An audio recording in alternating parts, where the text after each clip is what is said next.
Many times ऐसे हो जाता है कि everything is going perfectly and then suddenly fear रहता है कि कुछ तो रॉन्ग हो रहा है, ऐसे क्यों होता है? बेसिकली अभी हुआ क्या है, जो मैं अभी आपके इस क्वेश्चन से आइडिया लगा पा रहा हूं कि अभी बाय गॉड्स ग्रेस आप लोगों की लाइफ अच्छी चल रही है। आप लोग जैसा चाहते थे अपनी लाइफ में जो जो अचीव करना, वो सब आपने ऑलमोस्ट अचीव कर लिया है। फॉर एग्जाम्पल, आप चाहते होंगे कि भाई एक अच्छी जगह पे जॉब होनी चाहिए, तो एक अच्छी कंपनी में आपकी जॉब भी है, वहां से पैसा भी आ रहा है, पैसे की कोई टेंशन नहीं है, रिलेशन भी अच्छा चल रहा है। तो कहने का मतलब है अभी सब कुछ लाइफ में ठीक चल रहा है, लेकिन ये डर लग रहा है कि कहीं कुछ गलत ना हो जाए। This is called fear of the unknown. तो अब आप क्या करो, ये जो फियर ऑफ अननोन है, अनसर्टेनिटी है, इसको आप नोन में कन्वर्ट कर दो। आप एक पेपर पेन लो और लिस्ट बना लो कि क्या बुरा हो सकता है। अभी आपको यही लग रहा है ना कहीं कुछ गलत ना हो जाए, देखते हैं एक बार कि क्या गलत हो सकता है। वो सब लिख दो उस पेपर पे। जब तक ये नहीं करोगे ये डर बढ़ता चला जाएगा अंदर से।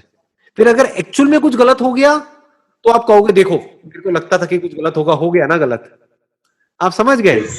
फिर आप उल्टा अंधविश्वास में भी चले जाओगे। फिर जैसे ही कुछ गलत होगा या एक दो चीजें गलत हो जाएंगी तो आपको लगेगा देखो मेरी लाइफ कितनी बढ़िया थी, अब कुछ बुरा हो गया, कहीं कोई नजर तो नहीं लग गई, कहीं किसी ने कोई टोना टोटका तो नहीं कर दिया। आदमी उल्टे सीधे वहमों में पड़ जाएगा।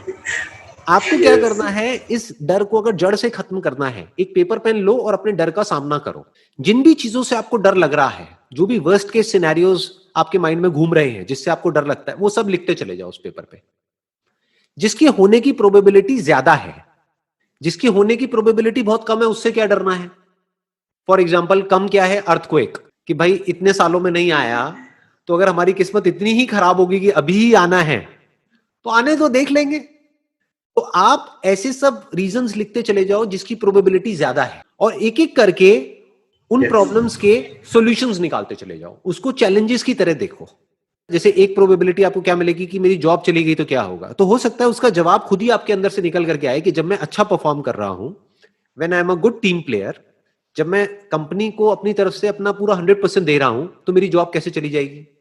और अगर चली भी गई तो कोई प्रॉब्लम नहीं है, मेरे पास में इतनी क्वालिफिकेशन है, मेरे को कहीं ना कहीं और जॉब मिल जाएगी। तो इसको, फियर को आपने काट दिया। दूसरा आपने लिखा हेल्थ वाला, कि भाई अगर हेल्थ हमारी किसी की एक की खराब हो गई तो क्या होगा। तो अब उसमें आप ये देखो कि आपने हेल्थ इंश्योरेंस करा रखी है या नहीं कराई है। हो सकता है आपने नहीं कराई, तो इमीडिएटली अपनी और अपनी वाइफ की हेल्थ इंश्योरेंस कराओ। आपको जब पूरी एक एक करके स्टेप बाय स्टेप आप सिक्योर होते चले जाओगे तो पीस ऑफ माइंड मिल जाएगा।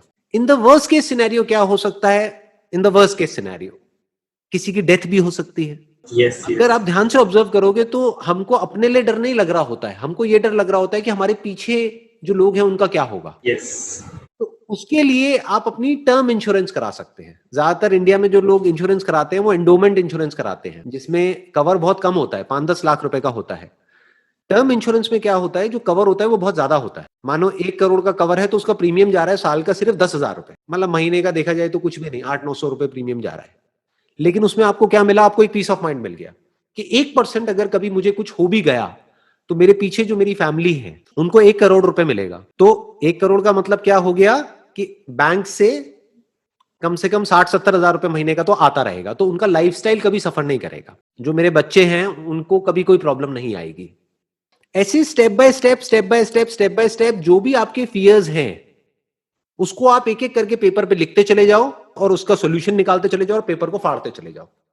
या और बेटर, अगर डर को पूरी तरह से खत्म करना है, पेपर को आग लगा दो। अब घर में मत लगाना, कहीं घर में आग ना लग जाए, बाहर जाकर या छत पे जाकर के, ठीक है ना, छत पे जाकर के एक एक करके पेपर को आग लगा दो। ये आप किसको आग लगा रहे हो, अपने डर को आग लगा रहे हो। डर लगता है किसी ना किसी प्रॉब्लम की वजह से कि ये हो गया तो क्या होगा। अगर आपने पहले ही उसका बैकअप प्लान बना लिया है तो डर क्यों लगेगा। जैसे अगर आप एक गाड़ी में कहीं पे जा रहे हैं और स्टेपनी नहीं है गाड़ी में, तो डर लगेगा कि पंचर हो गया तो क्या होगा। अरे पंचर हो गया तो स्टेपनी पड़ी है, डरने की जरूरत नहीं है।